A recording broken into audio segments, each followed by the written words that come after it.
Good evening and thank you for joining us. The tension between economic development, environmental protections and Indigenous rights was highlighted on day 2 of the Noma Conference here in Thunder Bay. Caribou protection and a new hydroelectric dam were two of the topics that prompted debate among the delegates. Lee Noonan was there and she joins us live in studio with the details. Lee? Thanks, Riley. There were a number of issues being discussed at Victoria Inn, and governance and infrastructure were two of the big ones, but yes, that balancing act between economy and environment and the need for municipalities to build strong relationships with First Nations were two major themes today. Economic development, the environment, and relations with Indigenous peoples are reoccurring themes at Noma 2023. Ian Dunn, President and CEO of the Ontario Forestry Industry Association, raised concerns about the economic impact of a possible federal protection order on caribou habitat. Estimated there's 32 mills in the province that depend on a wood supply from areas that fall within caribou ranges. So not all of those mills would close, but some of them would. The concern stems from a leaked letter in which the federal environment minister said the province was failing to effectively protect caribou habitat. Although Dunn says a protection order could be devastating, he did express optimism that the federal minister was simply playing to his base. The federal government, Canada, signed an agreement with Ontario to conserve caribou.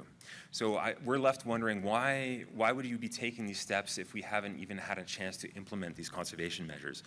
In response to a question about progress on the Little Jackfish hydroelectric dam, OPG Director Heather Brown said they would take the time that was needed for each of the Lake Nipigon area First Nations to have a chance to consult with their members before proceeding, at which point new environmental assessment work would need to be completed. There's no reason why you can't rely on old data and tagging of fish, measurements that you took. So it's not back to square one, but there would still be a significant piece of it to be conducted. According to Noma President Wendy Landry, a session on relationship building with First Nations was one of the most popular with attendees. Don't worry about consultation. Start making some friends. And consultation won't be such a formality if people have relationships and they can go and talk to their neighbors about something that's come up. And then you could get into the formalities depending on the project. On day 1, NDP leader Merritt Stiles made a point of highlighting the work some municipalities in the region are already doing to partner with neighboring First Nations. Whether, we're talking about places like Marathon and Pick River. That's how you do it. Not railroading over relationships and treaty rights. That's a road to conflict. That's a road to nowhere. And we've got things to get done. Lee Noonan, TBT News. A rally was held out front of the Thunder Bay Regional Hospital today. Members of the Ontario Public Service Employees Union collected signatures ahead of what they call a citizen-run referendum next month to oppose Bill 60, the Ford government's plan for sweeping reform to Ontario's healthcare system. About a dozen union members and supporters were set up at the Golf Links Road entrance to the hospital, waving signs to passing motorists to voice their opposition to the bill. Thunder Bay Superior North MPP Lise Vaugeois joined them in a show of support for OPSU. Both her party and the union are adamantly against Bill 60. Well, we are one of 13 rallies across our province today that are going to make some noise. We need Bill 60 stopped. We're here to stand up and push back against the Ford government and the privatization of our healthcare system. It is not solving the staffing problem. It is really generating profits, and I will say this directly, it's generating profits for people close to the government. We know that billions of dollars have not been spent that were actually allotted for health care. We also know that there's at least 12 million in a slush fund. I think it's actually probably a lot more than that. That's not allotted to anything. The province has a lot of money, and there's been a lot of money that was budgeted for healthcare that was never spent. The reason it's not being spent is to break the system apart. The province-wide referendum on Bill 60 is planned for May 27th and 28th, with polling stations planned for here in Thunder Bay. Thunder Bay's incoming police chief is pledging greater transparency and a commitment to tackle systemic racism when he officially takes over the role on May 15th. Darcy Fleury has been making the rounds to local newsrooms, and he stopped by TBT News this week for an editorial board discussion with Dougal Media reporters and editors. Jonathan Wilson reports. I saw what was going on here a few years back, and I thought, you know, with my skills and my education and my background and what I've gained over the years, the knowledge I've gathered, I thought I could be of some use. Police Chief Designate and RCMP veteran Darcy Fleury was hired by the police board because it was felt an outside perspective was needed in Thunder Bay, following years of turmoil and public complaints against the force.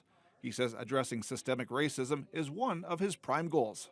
I am aware that, of course, there is systemic racism in policing. That's just a part of where we are. I think what we're going to do going forward is, already we're going to be doing a review of our policies and procedures to make sure if there are sort of wording or guidelines that take us in a different path that could lead to that systemic racism, that we get rid of that.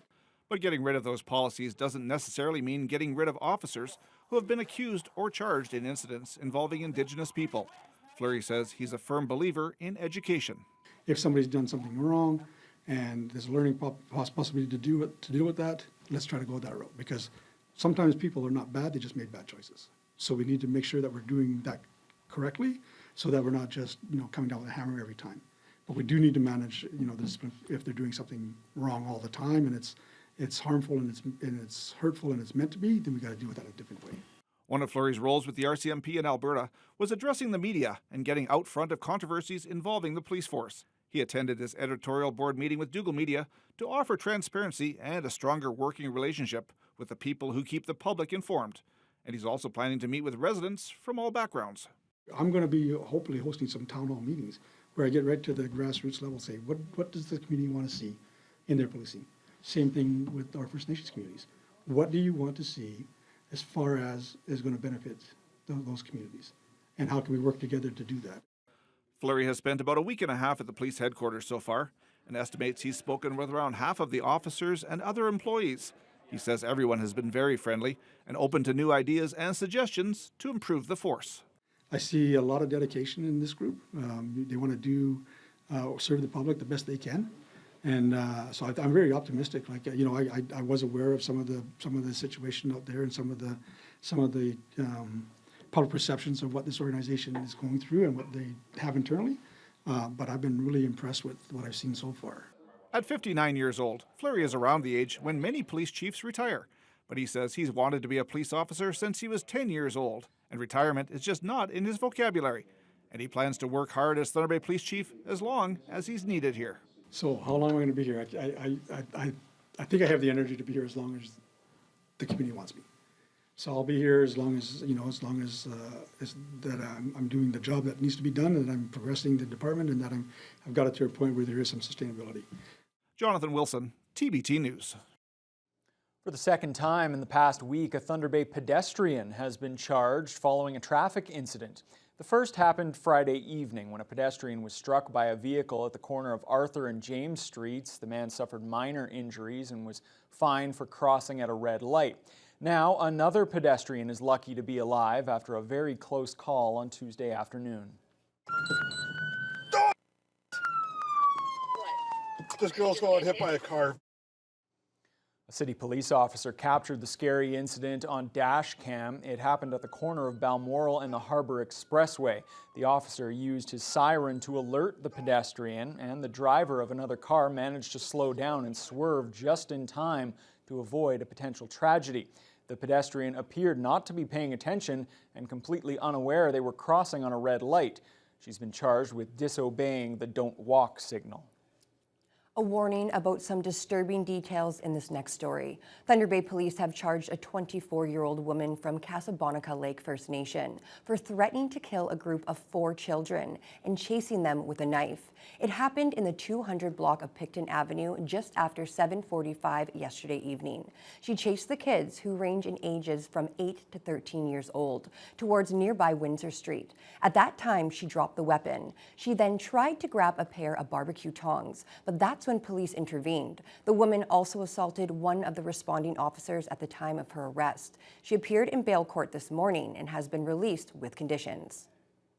Kiiwetinoong MPP Saul Mamakwa says Ontario needs to engage in meaningful consultation with First Nations before any new mining developments, including the Ring of Fire, can move forward. Mamaquah challenged Northern Development and Indigenous Affairs Minister Greg Rickford at Queen's Park yesterday, on the same day that 10 Treaty 9 communities launched a massive $95 billion lawsuit against Ontario and the province over development on their traditional lands. First Nations and mining companies know that nothing is happening there until real partnerships occur.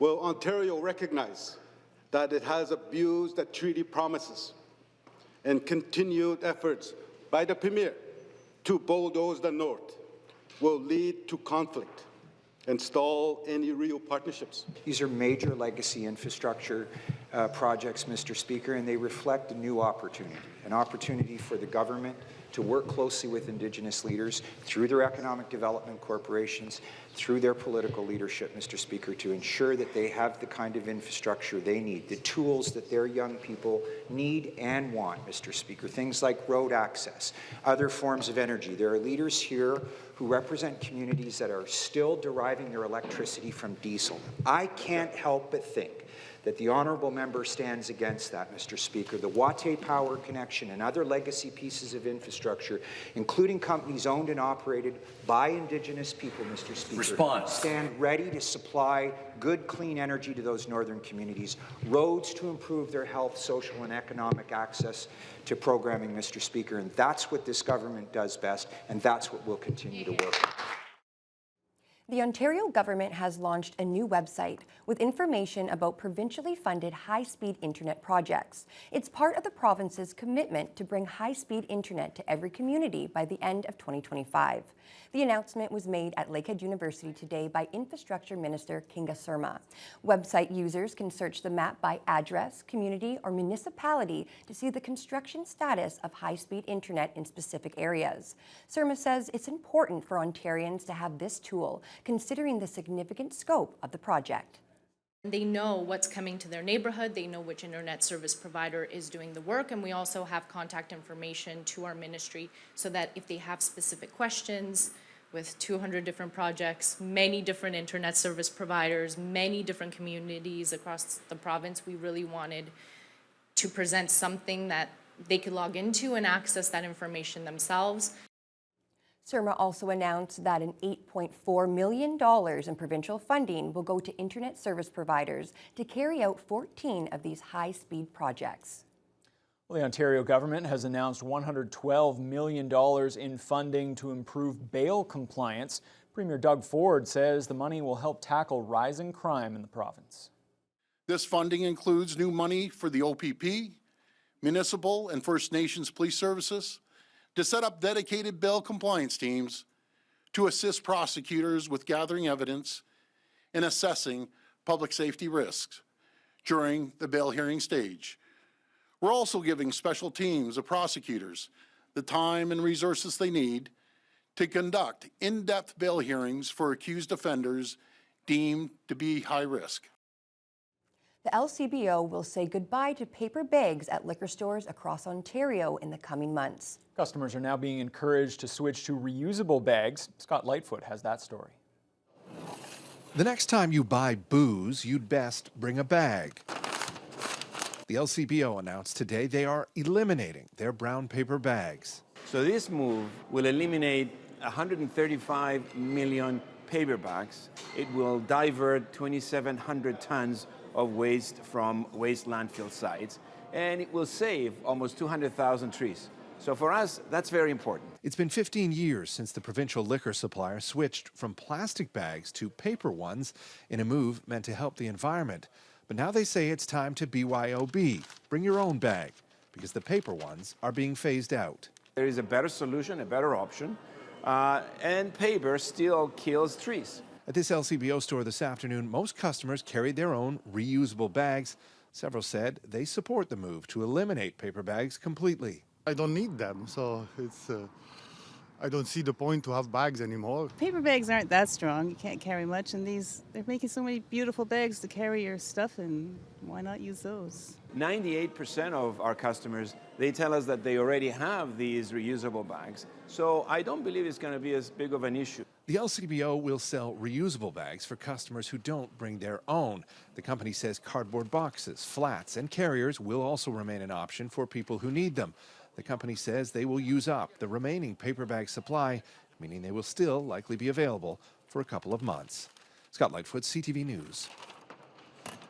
Travelers crossing the international bridge at Pigeon River can expect some minor traffic delays as repairs and upgrades are now underway on the bridge linking the two countries.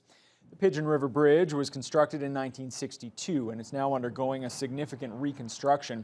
The work began in mid-April and includes a new concrete deck and approach slabs, the replacement of the barrier wall system, new lighting, and other repairs. One lane will be closed while the other remains open to allow for alternating traffic. The bridge is operated jointly by the state of Minnesota and the province of Ontario. The contract was awarded to a Minnesota firm at a price tag of $6.5 million US. The cost will be shared equally by the MTO and the Minnesota Department of Transportation. The project is expected to be finished in October. Visitors to Quebecles Falls National Park will notice a new viewing platform in Boardwalk. It's a result of a $389,000 investment from the provincial government, meant to improve the experience when viewing the falls. That funding was officially announced today by Parks Minister David Piccini, although the work itself wrapped up in November. It included the replacement of the main viewing area next to the entrance of the park and on the boardwalk across the river. Piccini says the work went beyond just a replacement and will benefit visitors to the famous falls for years to come. New modern designs offers a larger, more accessible viewing area for visitors of all ages and abilities, and includes interpretive signage so that visitors can learn about the history of this park. And I'm sure you'll all agree that these improvements are going to make a far better experience here at this park. Being able to maintain and improve the infrastructure and replace it as necessary just makes sure that the park is going to be here for years for everybody to enjoy. This investment is part of a more than $40 million commitment by the province to upgrade and maintain Ontario parks over the next 2 years.